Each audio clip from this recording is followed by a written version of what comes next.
చూస్ country delight, live better. ఇప్పుడే country delight యాప్ని download చేసుకోండి. మీరే కొరియోగ్రఫీ చేసుకుంటారు, మీరే డాన్స్లు వేస్తారు, మీరే ఒక ప్లాట్ఫామ్ క్రియేట్ చేసుకుంటారు.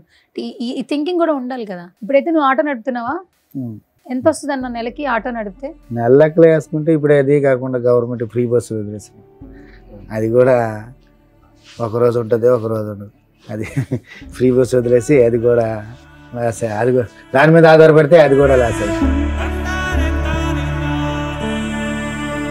మరి ఇప్పుడు ఎలా చదివిస్తున్నావు పిల్లల్ని? మీకు ఆర్థికంగా ఎట్లా? ఇప్పుడు వీళ్ళిద్దరంటే డాన్స్ చేస్తున్నారు, ఏదో మాస్టర్గా ఉన్నారు, మరి నువ్వెలా గెటాన్ అవుతున్నావు? ఎట్లా అంటే చేసేది ఒక రోజు ఉంటుంది, ఒక రోజు ఉండదు. అడ్జస్ట్మెంట్ చేసుకోవాల్సింది అంతే. ఇక దీని మీదనే ఆధారపడదాం. ఈ ఎటో మన ఫామ్లోకి వచ్చాం కదా, దీని మీదనే ఆధారపడదాం అనేసి ఆ లెక్కలు ఆలోచిస్తామంటే అది కూడా అంత మాత్రానే ప్రతి ఒక్కరికి ఎలాగైనా ఫ్రీగానే చేయాల్సి వస్తుంది.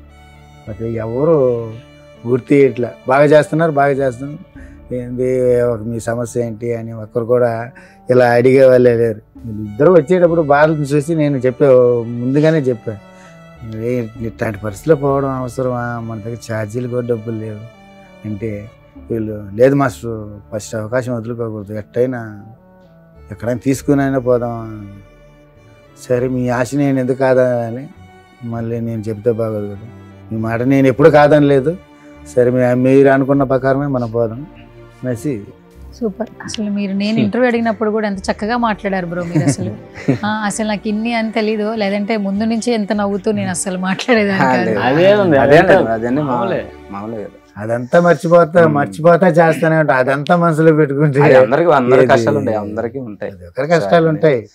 కానీ మీరు ఎంతో కొంత నేమ్ వచ్చింది ఫస్ట్ సినిమాకి, తర్వాత ఎందుకు ఫ్రీగా చేయకండి? ఇప్పుడు ఏదైనా మనకి ఎవరైనా పనిస్తే డబ్బులు వస్తాయనే చేస్తాం కదా. ఇప్పుడు మీకు ఫ్యామిలీస్ ఉన్నాయి, మీరేమి సింగిల్స్ కాదు కదా, ఫ్రీగా అడిగితే చేయకండి. అదే ఇప్పుడు ఈసారి వస్తే అలాగా మాట్లాడు.